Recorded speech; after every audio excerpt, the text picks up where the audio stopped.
आप सभी का बहुत बहुत स्वागत है पढ़ाई करो ऑनलाइन यूट्यूब चैनल पर। मैं आशीष कुमार आप सभी दोस्तों का हार्दिक स्वागत करता हूं। आज की क्लास बहुत ही महत्वपूर्ण रहेगी उन सभी विद्यार्थियों के लिए जिन्होंने BA second year third semester exam की तैयारी कर रहे हैं। वे सभी विद्यार्थियों के लिए मैं हिंदी का पूरा मॉडल पेपर लेके आ चुका हूं। आपके 2024 के एग्जाम के लिए बहुत ही महत्वपूर्ण पूरा का पूरा ये मॉडल पेपर रहेगा। इसलिए इसमें के जितने भी प्रश्न हैं बहुत ही इंपॉर्टेंट है। पिछले में 2 साल के ऐसे प्रश्नों को उठाकर ये मॉडल पेपर तैयार किया हुआ हूँ जिसके 2024 में आने की संभावना सबसे ज़्यादा है। इसलिए इसको आपको देख लेना है। इसका साथ में सॉल्यूशन भी लेके आया हूँ। एक हिसाब से देखा जाए तो ये सॉल्व्ड मॉडल पेपर रहेगा, इसलिए वीडियो में अंत तक बने रहे। इसका सॉल्यूशन भी आपको ढूंढने में कहीं भी प्रॉब्लम नहीं होगी और मैं इसका सॉल्यूशन भी बताता चलूँगा। उससे पहले तो वीडियो को लाइक ना किया तो वीडियो को लाइक करके चैनल को भी सब्सक्राइब कर लेना, क्योंकि मैं इस चैनल पर बीए की सारी एग्जाम की तैयारी कराता हूँ ऑल सेमेस्टर की, जिसकी मदद से अपन एग्जाम में अच्छे खासे मार्क्स ऑब्टेन कर सकते हैं। यहाँ से मैं आपको पूरा पेपर दिखा दे रहा हूँ। ये BA second year third semester के लिए है। ये 2023-24 के सेशन के लिए बहुत ही महत्वपूर्ण पूरा का पूरा मॉडल पेपर रहेगा। मेजर माइनर दोनों के लिए है।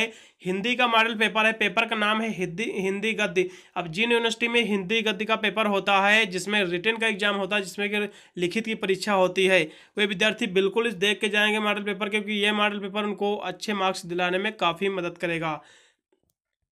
देखिए पूरा मॉडल पेपर जो आपका रहेगा पूरा 75 नंबर का आपका पूरा प्रश्न पत्र रहेगा। आपको 2 घंटे या 3 घंटे करने को समय मिलेगा। पेपर आपका 3 खंडों में विभक्त है। सबसे पहले मैं खंड आ के सारे प्रश्न सबको बता दे रहा हूँ। देखिए खंड आ में आपके जो प्रश्न आपके दिए हुए हैं, देखिए उससे एक बहुत ज़रूरी आप सूचना सुन लीजिए। मैंने आपके बीए थर्ड ईयर यानी कहना था BA second year third semester के मैंने आपके सभी मॉडल पेपर इंपॉर्टेंट क्वेश्चन का वीडियो ऑलरेडी अपलोड कर चुका हूँ। सभी वीडियो आपको प्लेलिस्ट में मिल जाएंगे। अब प्लेलिस्ट मेरे चैनल भी आपको मिल जाएगा और मैं प्लेलिस्ट का लिंक मैं डिस्क्रिप्शन में भी डाल दूंगा, जिस पर आप क्लिक करके आसानी से सभी मेरे वीडियो वॉच कर सकते हैं। आप चाहे जो भी सब्जेक्ट ले रखे हो, मैंने ऑल सब्जेक्ट का already model paper important question का वीडियो ऑलरेडी अपलोड कर चुका हूँ। सभी वीडियो को प्लेलिस्ट में जाएंगे, आप चैनल के देख सकते हैं। ये सेक्शन ए में आपके जो प्रश्न रहता है सभी आपके very short answer type question रहते हैं। सभी आपके 10 प्रश्न पूछे आते हैं सेक्शन ए में। सभी प्रश्नों का उत्तर आपको देना अनिवार्य रहता है। प्रत्येक प्रश्न आपका 3-3 नंबर के यहाँ से 30 नंबर आपके क्लियर होंगे। पहला इसमें आपका प्रश्न दिया हुआ बहुत ही महत्वपूर्ण प्रश्न है। हिंदी गद्य का आविर्भाव किस शताब्दी में हुआ? अब हिंदी गद्य का आविर्भाव किस शताब्दी में हुआ? देखिए हिंदी गद्य का जो आविर्भाव है 19वीं शताब्दी, ये आपका 19वीं शताब्दी में नवजागरण काल में हुई है। ठीक है। फिर आपका दूसरा प्रश्न दिया हुआ जो कि ये भी बहुत ही महत्वपूर्ण प्रश्न है। हिंदी साहित्य का प्रचार प्रसार करने वाली 2 संस्थाओं के आपको नाम बताना है। अब हिंदी का जो प्रचार प्रसार करती हैं 2 ऐसी संस्थाएं हैं, मैं यहाँ से आपको बता दे रहा हूँ। पहली यदि संस्था की हम बात करें तो आर्य समाज है। आर्य समाज जो है हिंदी का प्रचार प्रसार सबसे ज़्यादा करता है। एक बार आपका नागरी प्रचारणी सभा ये भी है आपकी, और हिंदी साहित्य सम्मेलन हो गया, और राष्ट्र भाषा प्रचार समिति, ये 4 ऐसी मैं आपको बता चुका हूँ साहित्य के संस्थाएं हिंदी साहित्य के प्रचार करने की। आप इसमें तो 2 आपको लिखना रहेगा। फिर अगले प्रश्न की ओर हम बात करेंगे जो कि आपका दिया हुआ है। हिंदी की प्रथम आत्मकथा कौन है और यह किसने द्वारा लिखी गई है? अब हिंदी की प्रथम आत्मकथा कौन है और यह किसके द्वारा लिखा गया है? तो ये हिंदी की जो प्रथम आत्मकथा है ये आपका अध्र कथा है। ये आपका 1641 ईस्वी में लिखी गई है। इसके जो लेखक हैं बनारसी दास जैन इसके लेखक हैं। ये आपका अर्ध कथा है जो 1641 ईस्वी में ये आपका बनारसी दास जैन द्वारा लिखी गई है प्रथम आत्मकथा। फिर अगला प्रश्न आपका दिया हुआ है एकाकी किसे कहते हैं? बहुत ही महत्वपूर्ण प्रश्न बन जाता है। काफ़ी बार प्रश्न आपका रिपीट हुआ है, इसके बारे में बिल्कुल आपको तैयार कर लेना है।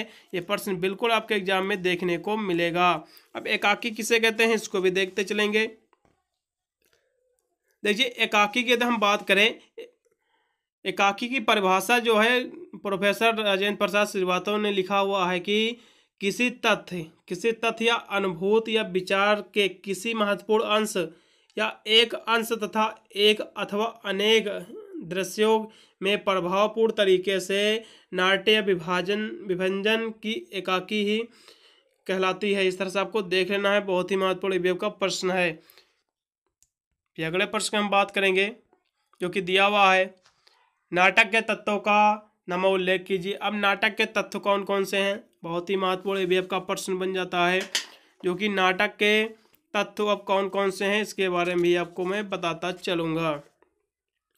अब देखिए, हम नाटक की बात करें तो नाटक जो आपका होता है, नाटक शब्द की जो उत्पत्ति है नट धातु से मानी जाती है, जिसका अर्थ होता है अभिनय करना।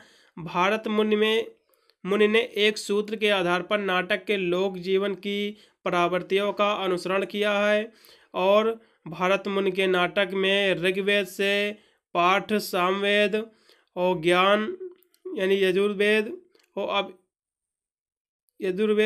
और अभिनय एवं अर्थवेद से रस को लिया गया माना है। और भारतीय नाट्यशास्त्र में नाटक को पंचवेद की संज्ञा दी गई है। इस तरह से आपको देख लेना है, इसके तत्व भी आपको उल्लेख करना है। फिर अगले प्रश्न में हम बात करेंगे जो कि डायरी से क्या आशा है। बहुत ही महत्वपूर्ण भी आपका प्रश्न बन जाता है, क्योंकि काफ़ी बार ये प्रश्न आपका रिपीट हो चुका है। डायरी से क्या आशा है, इसको भी देखते चलेंगे। साहित्यकार, डायरी की परिभाषा सुन लीजिए। साहित्यकार जो अपने दिन प्रतिदिन जो अपने अनुभव या विचार को लेखनीबद्ध यानी जो लिखते हैं किसी लेखनीबद्ध में व्यक्त करने के लिए प्रायः डायरी लिखते हैं। अब साहित्यकार, फिर से सुन लीजिए, साहित्यकार अपने दिन प्रतिदिन के अनुभव या विचारों को लेखनीबद्ध करने के लिए प्रायः डायरी में लिखते हैं। डायरी में प्रतिदिन के निरीक्षण, अनुभवों एवं कार्यों का ब्यौरा लिखा जाता है। इसमें निजी विचारों, भाव और प्रतिक्रियाओं की प्रधानता होती है। डायरी में अपनापन होता है, इसलिए इससे उसके लेखक के व्यक्तित्व की झलक मिल जाती है। फिर अगले प्रश्न हम बात करेंगे।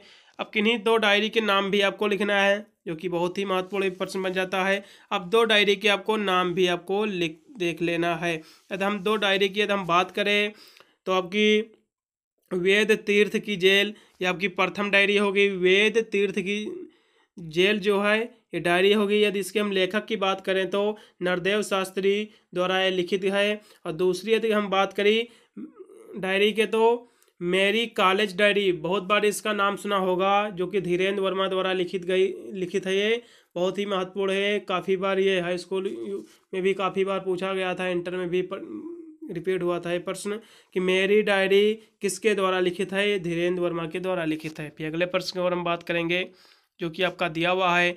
कुबेरनाथ राय किस प्रकार के निबंधकार है, इनकी कौन सी रचना आप अपने पाठ्य पुस्तक में है, नाम उल्लेख कीजिए। अब जो कुबेरनाथ जी हैं कैसे निबंधकार हैं। कुबेरनाथ जी जो थे ये हिंदी के प्रतिष्ठित ललित निबंध के लेखक हैं। उन्हें आचार्य हजारी प्रसाद द्विवेदी और विद्यानिवास मिश्रा की परंपराओं में रखा जाता है। उन्होंने भारतीय संस्कृत के वैभवपूर्ण इतिहास की रचना की। अगले प्रश्न की हम बात करेंगे। 8 नंबर प्रश्न दिया हुआ है, रिपोर्ट आज से क्या आशा है। रिपोर्ट आज से क्या आशा है, इसके बारे में भी देखते चलेंगे। बहुत ही महत्वपूर्ण भी आपका प्रश्न बन जाता है, काफ़ी बार ये भी आपका प्रश्न रिपीट हुआ है। रिपोर्ट आज की यदि हम बात करें तो रिपोर्ट आज फ्रांसीसी भाषा का शब्द है या गद्य की नवीनतम विधाओं में से एक है। यानी जिस रचना में वह विषय का आंखों देखा यानी जिस विषय का आंखों देखा या कानों सुना ऐसा विवरण प्रस्तुत किया जाए कि पाठक की हथतंत्री के तार यानी झंकृत हो उठे और उन्हें भूल ना सके, उसे रिपोर्टर चाहिए। जो आंखों देखा जो हाल होता है, मान लो कहीं न्यूज कवरेज होता है जो कवर करते हैं, वही जो आंखों देखा या कानों सुनी जो बातें होती हैं वही आपका रिपोर्टर्स की श्रृंखला में आती हैं। फिर अगले प्रश्न हम बात करेंगे जो कि आपका दिया हुआ है, स्मरण और रेखा चित्रण में अंतर स्पष्ट करते हुए दो कृतियों का नाम उल्लेख तब आपको करना है। अब स्मरण और रेखा चित्र में क्या अंतर है। संस्मरण एवं रेखा चित्र की यदि हम अंतर की बात करें तो इसमें बहुत सारे अंतर होते हैं। ये संस्मरण जो होता है ये आपका समृद्ध के आधार पर किसी विषय या व्यक्ति पर लिखे गए लेख को संस्मरण कहते हैं। यदि रेखा चित्र की हम बात करें तो रेखा चित्र वास्तविक या काल्पनिक, संस्मरण वास्तविक और काल्पनिक दोनों रेखा चित्र हो सकती हैं, लेकिन संस्मरण जो होता है ये केवल वास्तविक होता है। रेखा चित्र किसी भी विषय पर लिखा जा सकता है। रेखा चित्र जो है किसी भी विषय पर लिखा जा सकता है, लेकिन जो संस्मरण है किसी कथा या घटना पर ही लिखा जा सकता है। फिर अगले प्रश्न में बात करें जो कि आपका दिया हुआ है, बहुत ही महत्वपूर्ण प्रश्न है। जूठन के आत्मकथा के रचनाकार का नामोल्लेख करते हुए इसका केंद्रीय भाव भी आपको बताना है। अब जूठन आत्मकथा जो है, इसके रचनाकार कौन है? इसके जो रचनाकार हैं ये ओम प्रकाश वाल्मीकि जी इसके रचनाकार हैं। यहाँ से आपका खंड आ आपका समाप्त हो जाता है। जल्दी इसमें खंड बा के भी सारे प्रश्न सबको दिखा दे रहा हूँ। खंड बा में आपके कुछ यहाँ से आपके संदर्भ सहित व्याख्या भी आपको करने के प्रश्न रहते हैं। 4 ही प्रश्न आपको इसमें से अटेम्प्ट करना रहता है खंड बा में, जो कि इसमें पहला का प्रश्न आपका दिया हुआ, जो कि बहुत ही महत्वपूर्ण प्रश्न है आपका, इसके बारे में भी हम देखते चलेंगे। तो ये आपका खंड बा में आपको जो प्रश्न आपका दिया हुआ, इसकी संदर्भ सहित आपको व्याख्या करना है। आपका दिया हुआ राजनीति ही मनुष्य के लिए सब कुछ नहीं है। राजनीति के पीछे राजनीति से भी हाथ ना धो बैठे, जिसका विश्व मानव के साथ व्यापक संबंध है। राजनीति की साधारण छलनाओं से सफलता प्राप्त करने के लिए, क्षण भर के लिए तुम अपने तो चतुर समझने की भूल कर सकते हो, परंतु इस भीषण संसार में एक प्रेम करने वाले हृदय को खो देना सबसे बड़ी हानि है। ये आपका किस चैप्टर से लिया गया है, इसका आपको संदर्भ सहित आपको इसकी व्याख्या करना है, जो कि बहुत ही महत्वपूर्ण बन जाता है। ये जो आपका है, ये जो आपका ध्रुव स्वामी से आपका लिया गया है। ये आपके चैप्टर जो है आपका BA 3rd सेमेस्टर में हिंदी गद्य में, इसमें जो ध्रुव स्वामी जो आपका एक चैप्टर है, इससे आपका ये लिया गया है पूरा का पूरा आपका ये अब इसकी यदि हम बात करें, जहाँ पाठ से उद्धृत है, इसके यदि हम लेखक की बात करें तो ये जयशंकर प्रसाद इसके लेखक हैं। सभी को पता है ध्रुव स्वामी के लेखक जो हैं जयशंकर प्रसाद जी हैं। ये ध्रुव स्वामी नाटक से लिया गया है। यदि इसके संदर्भ की बात करें तो इसका संदर्भ आपको कैसा लिखना है, ये बहुत ही इंपॉर्टेंट, बिल्कुल आपके एग्जाम में देखने को मिलेगा। प्रस्तुत पंक्तियाँ स्वर्गीय जयशंकर प्रसाद द्वारा नाटक ध्रुव स्वामी के द्वितीय अंक से उद्धृत की गई हैं। यदि इसकी प्रसंग भी आपको लिखना है, इसके संदर्भ सहित आपको इसकी व्याख्या करना है, इसकी व्याख्या आपको कर देना है। आप आसानी से लिख भी सकते हैं। इसकी व्याख्या की हम बात करें तो मैं इंपॉर्टेंट क्वेश्चन आंसर में मैं सभी व्याख्या भी कराऊंगा। आप यहाँ से मॉडल पेपर आप देख लीजिए। फिर अगले प्रश्न हम बात करेंगे, क्योंकि इसमें अथवा करके भी दिया हुआ है। इसमें से एक आपको सॉल्व करना रहता है, अथवा जो इसमें से पता हो आपको सॉल्व कर देना रहता है। इसमें तो इसकी हम बात करें, जो कि अथवा करके आपका इसमें प्रश्न दिया हुआ है। ये आपका कुसंग का जोड़ सबसे भयंकर होता है या केवल नीति के सदविरुद्ध, ये आपको देख लेना, जो कि बहुत ही महत्वपूर्ण भी आपका है। इसके बारे में ही देखते चलेंगे। ये आपका किस चैप्टर से लिया गया है, इसके बारे में हम देखेंगे। ये जो है, यदि इसकी हम बात करें तो ये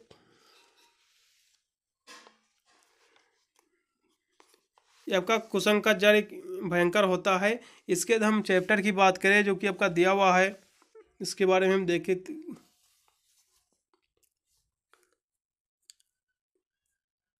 देखिए, इसके बारे में हम देखते चलें कि ये जो आपका है मित्रता पाठ से लिया गया है, सभी को पता होगा। इसके बारे में ये मित्रता पाठ से उद्धृत है। इसके जो लेखक हैं, जिसके हम लेखक की बात करें, मित्रता के जो लेखक हैं, इसके आचार्य रामचंद्र शुक्ल जी हैं मित्रता के लेखक। ये इसके एकदम संदर्भ की बात करें, आलोच्य पंक्तियाँ मित्रता नामक निबंध से ली गई हैं। इसके लेखक आचार्य रामचंद्र शुक्ल जी हैं। यदि इसकी हम व्याख्या की बात करें तो लेखक कहता है कि बुरी संगत एक भयंकर ज्वर के समान होता है। जिस प्रकार भयंकर ज्वर से संपूर्ण शरीर की ऊर्जा क्षीण सी हो जाती है, इसी प्रकार दृष्ट व्यक्तियों के संदिग्ध में पकड़कर व्यक्ति अपनी बुद्धि, विवेक, सदाचरण आदि सभी को खो देता है। क्योंकि बुरे लोगों की संगत से व्यक्ति बुरे, उचित, अनुचित, हानि, लाभ आदि के ज्ञान को खो देता है। यदि युवावस्था में व्यक्ति बुरी संगत में पड़ जाता है तो जिससे उस व्यक्ति का पतन होने लगता है। इसके विपरीत यदि हम संगत उच्च कोट की है तो बुरी संगत भी पड़ा व्यक्ति अपने उन्नत के मार्ग पर ले जा सकता है। इस तरह से आपको उसकी व्याख्या करना रहेगा। अगले प्रश्न की बात करेंगे, ये भी आपका 3 नंबर प्रश्न दिया हुआ है। इसकी भी आपको संदर्भ सहित आपको व्याख्या करना रहेगा। आपका 2-3 नंबर प्रश्न में आपको व्याख्या करना रहेगा, इसमें से एक प्रश्न, ठीक है। दोनों में से एक एक सॉल्व करना है आपका, अथवा करके भी आपका दिया हुआ है, आप आसानी से सॉल्व कर सकते हो। इसमें का जो दिया हुआ है इसको भी देख लेंगे। इसमें जो अथवा करके आपका दिया हुआ है, वर्षों की साहित्य साधना, ये आपका किस पार्ट से लिया गया है इसके बारे में आप देखते चलेंगे। वर्षों के यहाँ से आपका दिया हुआ है, जो वर्षों की साधना करके ये किस पर लिया गया है इसकी हम बात किए ले रहे हैं फटाक से, ये बहुत ही महत्वपूर्ण बन जाता है आप लोगों के लिए। वर्षों की साहित्य साधना जो है मैं इनमें मिला, ये इससे लिया गया है। इसके जो लेखक हैं पद्म सिंह शर्मा कमलेश जी हैं। इसके बारे में भी आपको देख लेना है। मैं सीधे भी क्वेश्चन पे आ जाता हूं, जो कि आपका दिया हुआ दीपदान एकाकी का कथासार अपने शब्दों में आपको लिखना है, जो कि बहुत ही महत्वपूर्ण प्रश्न बन जाता है आप लोगों के लिए। इसके बारे में बिल्कुल आपको तैयार करना है। फिर आपका अगला प्रश्न दिया हुआ है, भारतवर्ष उन्नत कैसे हो सकती है। शीर्षक निबंध में भारतेंद्र हरिश्चंद्र के देश उन्नत के लिए क्या उपाय बताए हैं, इसके बारे में भी आपको वर्णन करना है। बहुत ही महत्वपूर्ण भी आपका प्रश्न है। सभी प्रश्न आपको देख के जाना है। ये बहुत ही महत्वपूर्ण मॉडल पेपर आप लोगों के लिए 2023-24 के सेशन के लिए बहुत ही महत्वपूर्ण साबित होगा। अगला प्रश्न आपका दिया हुआ, आचार्य हजारी प्रसाद द्विवेदी के साहित्यिक अवदान पर आपको प्रकाश डालना है। बहुत ही महत्वपूर्ण भी आपका प्रश्न है। अगले प्रश्न की बात करेंगे, यात्रा वृत्तांत से आप क्या समझते हैं। राहुल संकीर्तन के यायावरी वृत्ति पर आपको संक्षिप्त आपको प्रकाश डाल देना है। बहुत ही महत्वपूर्ण भी आपका प्रश्न है। ये आपका 9 नंबर प्रश्न दिया हुआ है, झांसी की रानी उपन्यास के आधार पर रानी लक्ष्मीबाई का चरित्र चित्रण आपको करना है। बहुत ही महत्वपूर्ण भी प्रश्न बन जाता है एक हिसाब से।